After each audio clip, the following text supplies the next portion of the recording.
자, 오늘은 은혜 안에 살 길이 있다. 은혜 안에 살 길이 있다라는 제목으로 말씀 나누도록 하겠습니다. 절망사라는 혹시 말을 들어보셨습니까?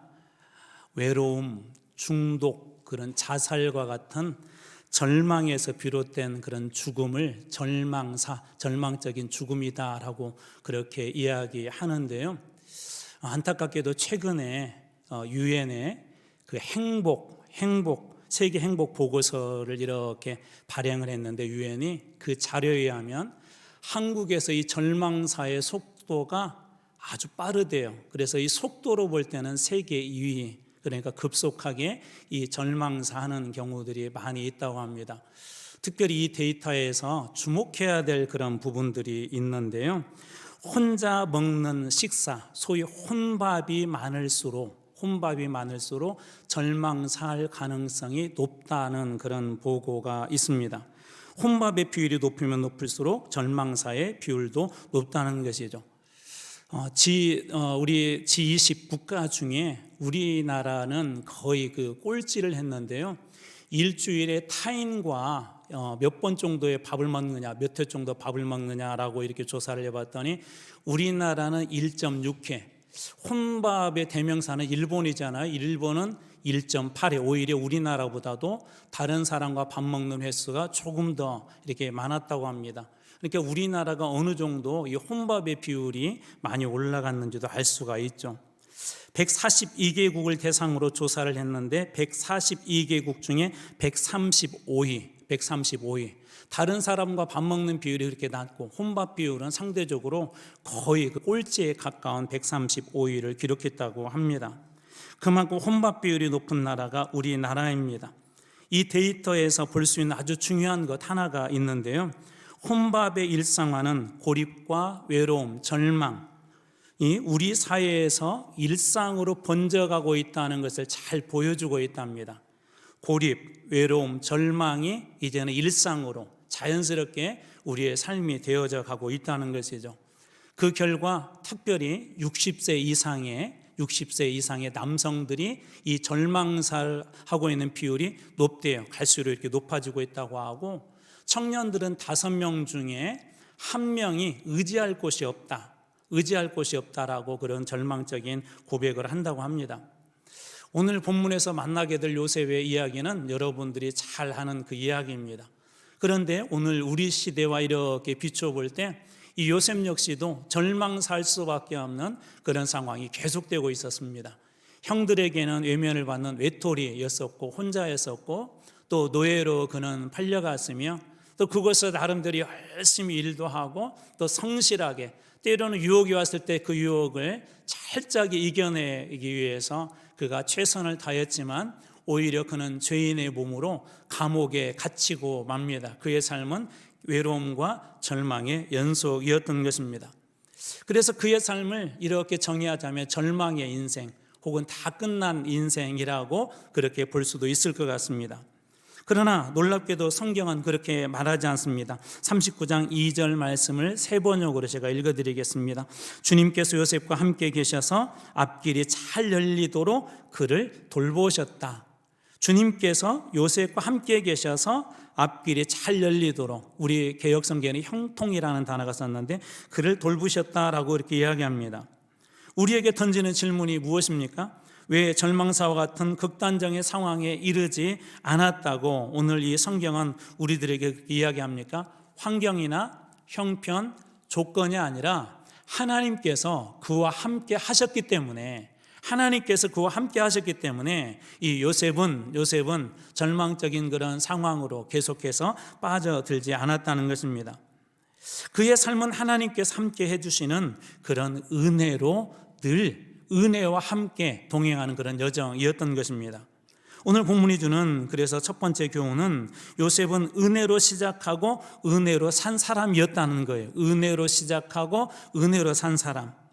노예로 팔렸고 애굽 사람들에게는 특별히 그곳에서, 애굽이라는 땅에서 산다는 게 좀 어려웠어요. 지금도 마찬가지지만 어떤 나라에 가서 이방인으로 산다는 것은 그 나라가 우리나라보다 경제 수준이 낮아도 어렵습니다. 애굽은 훨씬 더 히브리 민족보다는 잘 살았죠. 거기에다가 애굽 사람들에게는 이런 인식이 있었습니다. 창세기 43장 32절입니다. 애굽 사람은 히브리 사람과 같이 먹으면 부정을 입음이었더라. 히브리 사람들을 부정한 존재로 보아서 같이 밥을 먹지를 않았대요. 애굽 사람들에게 외면을 당했던 것이죠. 노예로 팔려갖고 외톨이였었고, 그런 상황인데도 이 애굽 사람들은 그와 상대해 주지 않은 외톨이의 인생이 바로 이 요셉이었습니다. 그런데 이 요셉의 삶을 뭐라고 합니까? 2절 말씀을 제가 개역성경으로 다시 한번 읽어드리겠습니다. 여호와께서 요셉과 함께 하심으로 그가 형통한 자가 되어 그의 주인 애굽 사람의 집에 있으니, 여호와께서 요셉과 함께 하심으로 그가 형통한 자가 되었다. 절망으로 끝나지 아니하고 이 요셉에게 형통한 자가 되었다라고 그렇게 이야기합니다. 갑자기 그의 삶에 형통이라는 단어가 이렇게 툭 튀어나오죠.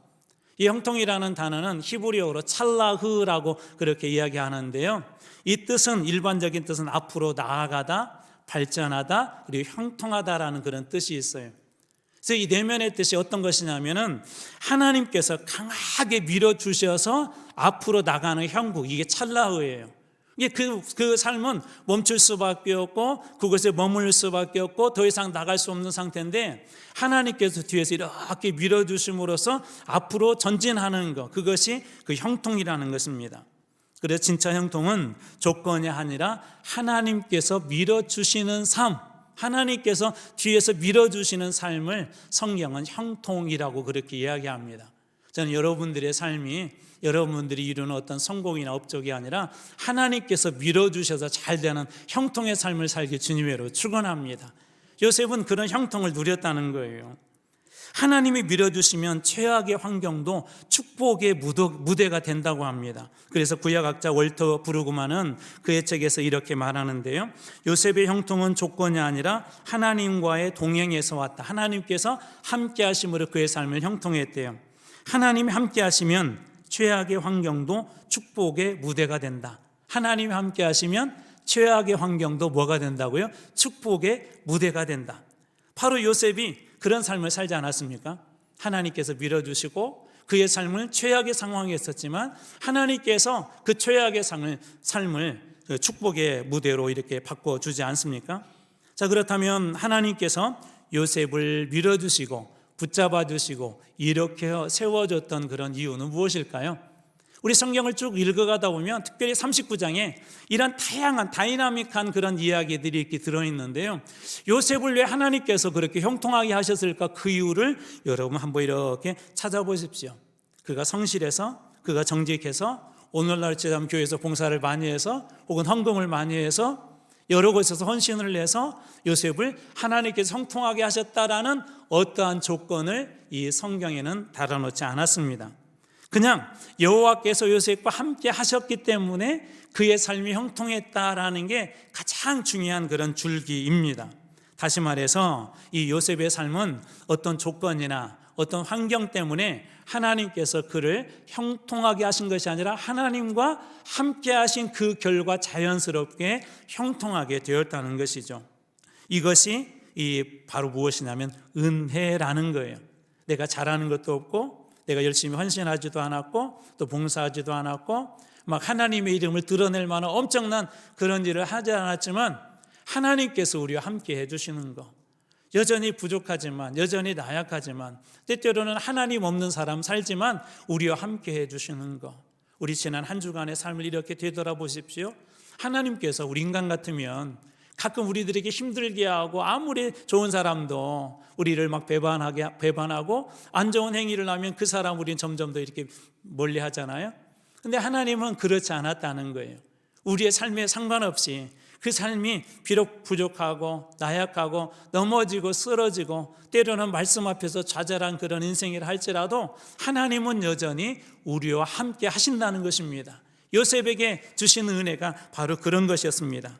은혜는 조건이 아니라 하나님께서 우리와 함께 하신다는 이 사실이 우리들에게 가장 큰 은혜입니다. 우리가 구원을 받은 것도 우리의 행위가 아니라고 그랬죠. 우리가 무엇을 잘나서 어떤 선한 행동을 해서 하나님께서 구원해 주신 게 아니에요. 에베소서 2장 5절입니다. 너희는 은혜로 구원을 받은 것이라. 행위가 아니라 무엇으로 우리는 구원을 받은 것이라고요? 은혜로 구원을 받은 거예요. 우리가 하나님의 자녀가 되고 하나님의 자녀로서 누릴 수 있는 그 놀라운 축복도 우리의 어떤 행위 때문이 아니라 하나님께서 베풀어 주신 그 은혜로 여전히 부족하고 나약하지만 하나님께서 그러한 은혜와 축복을 우리들에게 주신 것입니다. 다시 말해서 은혜 외에 다른 것들로 설명할 수 없다는 거예요. 우리의 찬송가 가사처럼 왜 하나님께서 나에게 이런 축복을 주시는지, 왜 하나님께서 그럼에도 불구하고 여전히 나를 붙잡아 두시는지 설명할 수 있는 유일한 해석의 툴이 있다면 은혜라는 것입니다. 세상적으로 소위 잘 나가던 한배의 선장이 있었습니다. 그는 노예 선장으로 수많은 아프리카 사람들을 이렇게 잡아다가 잔혹한 노예 무역 시장에 사고 파는 그런 노예 무역 상인이었습니다. 그는 술주정뱅이였었고 신성모독을 입에 달고 다녔으며 그는 하나님을 두려워하지 않았습니다. 그러던 어느 날 이렇게 항해를 하고 있었는데 한밤중에 엄청난 이렇게 폭풍우가 일어났대요. 배가 얼마나 흔들리던지 침몰하기 직전까지 갔답니다. 그제서야 그는 하나님 앞에 이렇게 기도합니다. 하나님 제발 살려주십시오. 하나님이 살아계시다면 제발 살려주십시오. 그날 폭풍우 속에 그는 하나님을 만나고 그곳에서 회개를 하고 진심으로 예수님을 나의 구주로 이렇게 영접합니다. 하나님께서는 그의 기도를 들어주셨고 이후에 그의 삶은 완전히 바뀌었습니다. 하나님 기뻐하지 않은 그 노예상에 이 노예상인이라는 그 자리를 던져버렸습니다. 많은 돈을 여전히 벌 수 있었지만 그것을 과감히 포기했습니다. 그리고 그는 이 목사가 되었습니다. 회심 후에 깨달은 가장 큰 깨달음 하나가 있는데 그 자신이 깨달은 깨달음이 뭐냐면 나 같은 사람은 결코 구원받을 수 없는 사람이었구나. 나 같은 사람은 결코 구원받을 수 없는 그런 사람이었구나. 구원받은 중요한 이유 한 가지를 뽑으라 한다면 그건 은혜구나라고 하는 그 사실을 이분이 깨닫습니다. 바로 이분이 누구냐면 나 같은 죄인 살리신 주 은혜 놀라워라고 하는 이 찬송을 작사한 존 뉴턴이라는 분입니다. 그 찬송가의 가사는 이렇게 이어지죠. 나 같은 죄인 살리신 주 은혜 놀라워 잃었던 생명 찾았고 광명을 얻었네. 나 같은 죄인을 나는 도저히 구원받을 수도 없는 그런 존재인데 하나님의 은혜로 구원받았다는 것. 유일한 이유 한 가지를 본다면 하나님의 은혜로 구원받았다는 겁니다. 이 뉴턴의 삶은 그럴까요? 우리의 삶도 이렇게 한번 되돌아보면 여러분들이 예수를 믿었던 그 시점부터 지금까지 삶의 여정을 한번 이렇게 되돌아보십시오. 여러분들의 행위와 삶이 하나님께 정말 기뻐하는 것으로 가득 차서 하나님께서 여전히 우리를 자녀로 불러주시고 우리의 기도를 들어주시고 때때로 생수를 우리에게 공급해 주시고 하늘의 단비를 우리들에게 내려주시는 것일까요?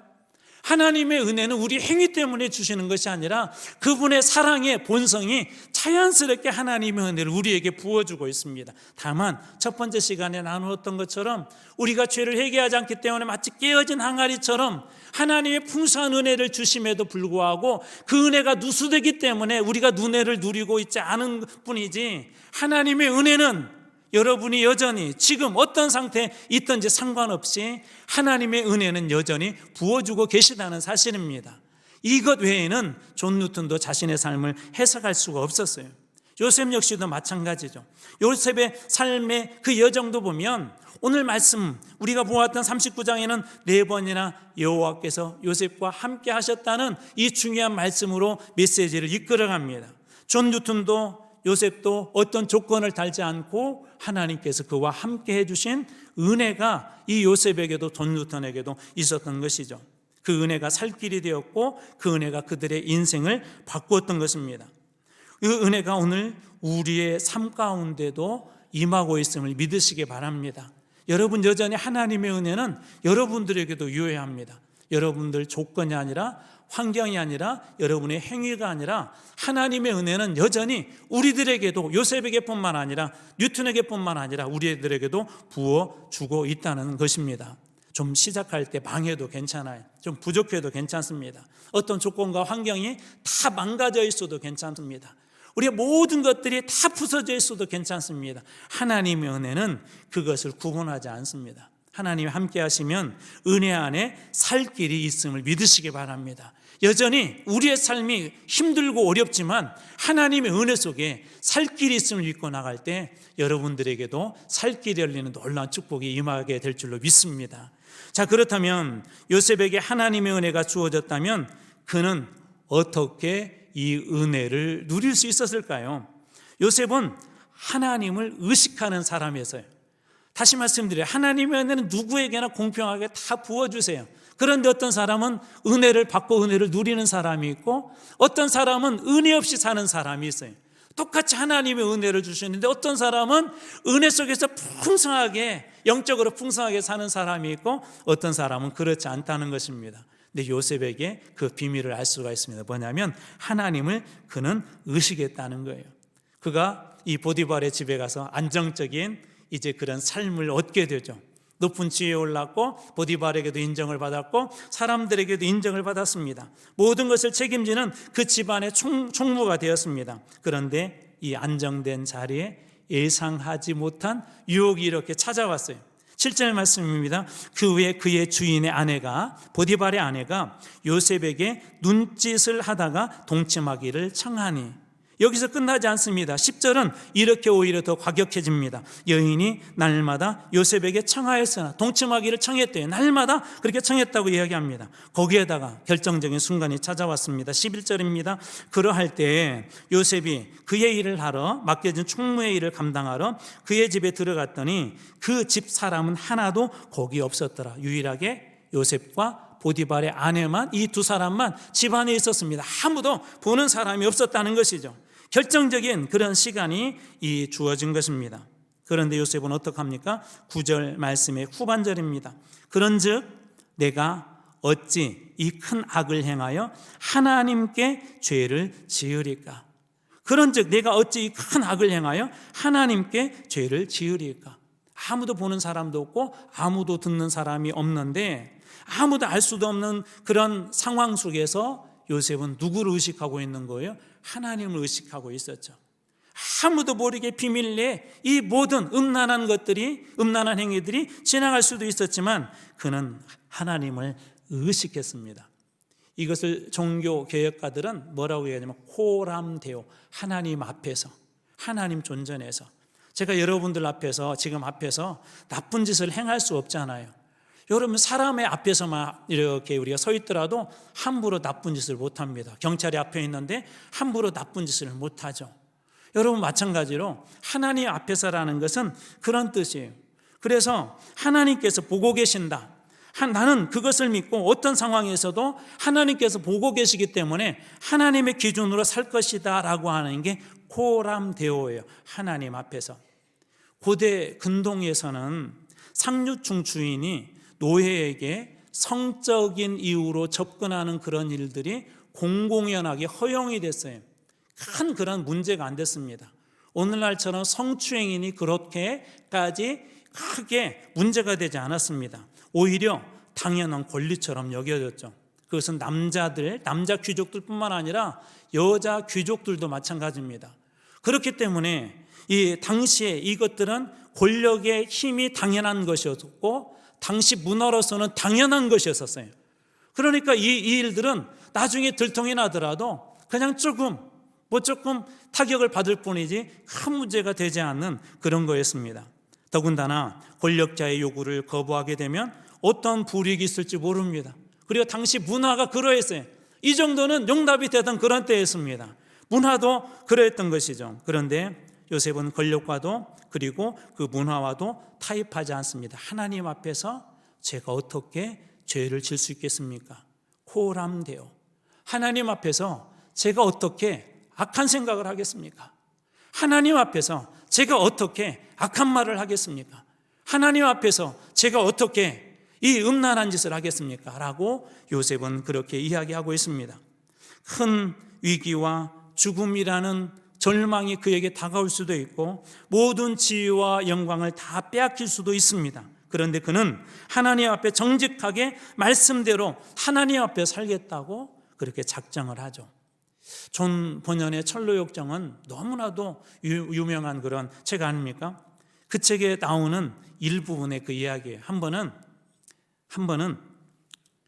신실이라고 하는 그런 동행자, 순례자와 이 주인공 크리스천이 허영의 시장을 하는 것을 이렇게 통과하게 되었어요.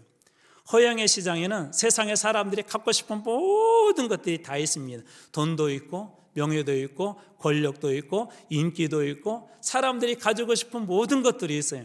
사람들은 제각기 모든 사람들은 자기가 원하는 걸 사기 위해서 막 그곳에서 흥정을 하죠. 또 그곳 주인은 어떻게든지 그것을 팔려고 하고, 지나가는 사람들은, 세계에서 모인 사람들은 허영의 시장에 자기가 갖고 싶은 것들을 사려고 정말 그곳에서 흥정을 하고 난리법석이었습니다. 그런데 이 신실과 크리스찬 이 두 사람의 순례자만이 관심 없다는 듯이 그 허영의 시장을 이렇게 지나갑니다. 그때 한 상인이 이렇게 묻습니다. 당신들은 뭐가 필요합니까? 그러자 크리스찬과 신실은 이렇게 이야기합니다. 저희들은 진리가 필요합니다. 그래서 사람들이 깜짝 놀랐어요. 왜냐하면 그 시장에는 진리가 없었거든요. 사람들이 원하는 것들은 많이 있었어요. 그리고 진리를 구하는 것은 시장의 질서를 무너뜨린 것입니다. 마치 오늘날의 정상적인 시장에 소위 짝퉁 브랜드를 가져다 놓고 마음껏 파는 것처럼 그 허영의 시장에서는 진리를 판다는 것은 시장의 질서를 무너뜨리는 것이었어요. 그래서 이 사람은 시장의 질서를 문란하게 한다 해서 이 두 사람을 잡아다가 공회에서 재판을 합니다. 찬소를 합니다. 거짓 증언을 세워서, 증인을 세워서 이 시장을 파괴하려고 한다고 그렇게 참소를 합니다. 그리고 결국 이 신실은 그곳에서 순교를 하게 됩니다. 화형을 당해서. 크리스찬은 감옥에 갇히게 되죠. 신실은 끝까지 하나님 앞에서 호람대오의 자기의 신앙을 지킨 거예요. 허영이라는 시장에서 그것이 문화였었고 그것이 힘이었었지만 문화와 힘에 이끌려가지 아니하고 나는 하나님의 진리, 좁은 길을 가겠다는 거예요. 다른 곳에 눈 돌리지 않겠다는 것입니다. 그 결과 그는 그 신앙을 지킨 결과는 화형이라고 하는 순교로 그에게 다가왔습니다. 요셉도 지금 그런 상황에 머무는 것이죠. 요셉이 그가 믿음대로 짓겠지만, 그가 하나님을 의식하며 살았지만 그에게 다가온 것은 감옥이라는 것 아니었습니까? 그런데 하나님을 의식하며 살 때 그런 사람들에게 이런 환난이 있을 수 있지만 특별히 주시는 은혜들이 있어요. 우리 대표적으로 스데반이 그런 사람 아닙니까? 그가 하나님을 의식하며 사람들 앞에서 끝까지 예수 그리스도를 부인하지 않습니다. 그는 결국 돌에 맞아 죽습니다. 그런데 그에게 주어진 특별한 은혜가 무엇이죠? 하나님 보좌 우편에 서 계신 예수 그리스도를 그는 눈으로 보게 됩니다. 그에게 주신 특별한 은혜가 무엇이죠? 저들의 죄를 용서해 달라고 그들을 향하여 저주하지 아니하고 용서의 기도를 합니다. 예수님처럼 그가 변해가고 있었던 것입니다. 여러분, 하나님의 특별한 은혜는 하나님을 의식하며 살 때 그때 주어지는 것입니다. 조금 우리가 손해볼 수도 있고 많은 것을 잃어버릴 수도 있지만 하나님은 그때 신실한 그리스도인들에게 특별한 은혜를 부어 주신다는 것입니다. 여러분들은 어떻습니까? 지금 어떤 유혹 가운데 있습니까? 어떤 여러분들은 허영의 시장을 걸어가고 있습니까?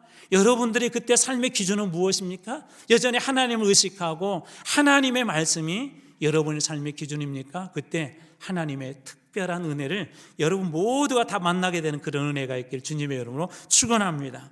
자, 세 번째로 은혜는 고난 속에서도 풍족하다는 거예요. 고난 속에서도 하나님 앞에 살기로 한 요셉에게 일어난 일이 무엇이었습니까? 19절입니다. 그의 주인이 자기 아내가 자기에게 이르기를 당신의 종이 내게 이같이 행하였다 하는 말을 듣고 심히 노한지라. 보디발이 이 요셉에 대해서, 그 상황에 대해서 심히 노했대요.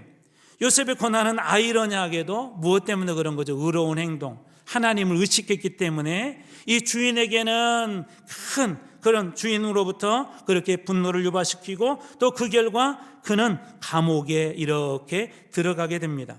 그런데 이번에도 이상한 일들이 일어났습니다. 21절입니다. 여호와께서 요셉과 함께 하시고 그에게 인자를 더하사, 여기에는 하나 더 추가가 돼서 그에게 인자, 하나님의 무한한 사랑을 더해 주셨대요. 지금 감옥 안인데 하나님께서 여전히 함께 해주시고 세상으로부터는 단절되고 세상으로부터는 그는 분리되는 인생이었지만 하나님께서 함께 하실 뿐만 아니라 그에게 특별한 사랑을 하나님께서 부어주셨고 그 간수장에게 은혜를 받게 하셨다라고 합니다. 그리고 23절은 또 이렇게 강조합니다. 간수장은 그의 손에 맡긴 것을 무엇이든지 살펴보지 아니하였으니 요셉에게 모든 걸 맡겼는데 살펴보지 않았대요. 이는 여호와께서 요셉과 함께 하심이라. 여호와께서 그를 범사에 어떻게 하게 하셨다? 형통하게 하셨다. 간수장이 모든 것을 이렇게 다 맡겼대요. 그리고 심지어 앞에 보면 보디발도 마찬가지로 간수장도 여호와께서 요셉과 함께 하시는 것을 보았고 요셉과 함께한 그 여호와 하나님 때문에 요셉으로 인해서 이 보디발의 집의 사업도 그리고 이 감옥안도 모든 것들이 제대로 돌아가기 시작합니다. 여호와께서 요셉과 함께 하심으로 감옥에 갇힌 그곳에서도 여전히 함께 하신 하나님 때문에 요셉의 삶은 형통할 수 있었던 것이죠. 우리는 보통 고난이 오면 하나님이 계시지 않나, 감옥과 같은 곳에 던져지면 하나님이 나를 사랑하지 않나라고 그렇게 생각할 수도 있습니다. 고난이 왔다고 해서 하나님이 떠난 것이 아니라 오늘 요셉의 삶을 가만히 보게 되면 그 고난은 그의 삶을 더 좋은 곳으로 인도해 주는 고속도로로 하나님이 사용하고 있음을 보게 됩니다. 이 요셉이 갇힌 그런 감옥은 특별히 왕의 신하들, 아마 정치범들이 갇혔던 것 같아요. 왕의 신하들이 갇힌 그런 곳이었었고 훗날 그 감옥 생활이 요셉이 총리로 되는 고속도로 역할을 합니다. 여러분, 이처럼 하나님의 은혜가 있는 사람들에게는 고난도 은혜로 하나님께서 고속도로로 사용하시는 걸 믿으시기 바랍니다. 잠시 동안의 고난이 힘들고 어려웠지만 하나님께서 요셉을 더 크게 애굽도 살리고 히브리 민족도 살리기 위해서 애굽의 총리로 사용하기 위한 고난의 고속도로가 바로 그 감옥이었던 것입니다. 여러분, 가만히 보면 우리의 인생도 그런 것 같습니다. 그때는 몰랐는데 지나고 나니까 그 고난이 지금 내 삶을 더 축복되게 하고 그 고난이 하나님 앞에서 더 복된 인생으로 우리를 이끌어가고 있는 것을 우리는 종종 많이 경험하게 되죠. 그래서 깨달은 게 하나가 있어요. 하나님의 은혜는 결코 실패함이 없습니다. 여러분, 부어진 은혜를 붙잡은 사람은요, 그 은혜에 결코 하나님의 은혜는 이 실패함이 없습니다. 그 사람을 반드시 세우고 살린다는 거예요. 인문학을 하나님께라고 하는 그 책을 4권까지 쓰신 한재욱 목사님이라는 분이 계시는데 그분이 이렇게 거의 매일 보내온 메일에 이런 내용이 있었습니다. 성공하는 사람들의 비밀노트라고 하는 책에 나온 내용을 소개했는데요, 그 책에 이런 내용이 있더라고요. 호랑이의 성공률은 5%를 넘지 못한다. 무슨 얘기냐면 사냥을 해서 성공할 확률이 몇 퍼센트라는 거죠? 5%를 못 넘는데요, 평균적으로. 그러니까 이 동물의 왕으로 불리는 이 호랑이가 5%도 넘지 못한대요. 그런데 동물 중에서 가장 뛰어난 동물의 하나인 호랑이도 최선을 다하지만 결국 몇 퍼센트를 실패한대요? 95%를 실패한다고 합니다.